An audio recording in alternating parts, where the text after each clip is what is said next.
Amb l'estiu arriba el cinema a la fresca.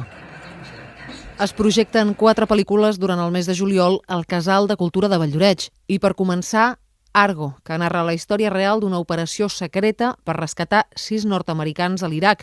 Dirigida i protagonitzada per Ben Affleck, va guanyar l'Oscar a millor pel·lícula el 2013. Molt bona, val a dir.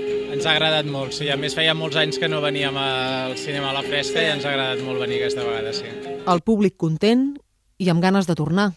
Ja estàvem ara plantejant de tornar a la propera pel·lícula o la següent, perquè la propera em sembla que és infantil. Aquesta no infantil ens ve no molt de toca. gust.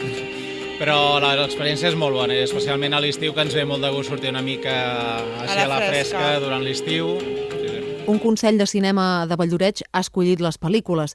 Menys la primera, són totes en català i compten amb subtítols per sormuts. El públic de Valldoreix arriba a última hora, omple sempre les nits de cinema aquí a Valldoreix, perquè el món cultural de Valldoreix sempre dic que és un cor que batega i cada vegada batega més fort. Molts han aprofitat fins i tot per sopar a la plaça. Les pel·lícules que queden són Gru 2... De debò que salvaràs el món? Exacte, monada! En Gru torna a entrar en acció, amb cotxes guais, artefactes...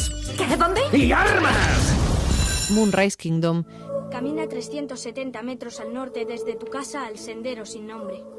Gira a la derecha y sigue hasta el final. Nos vemos en el Prado. I la catalana Barcelona, nit d'estiu. Jo mai he desitjat que la Judit deixés el seu marit.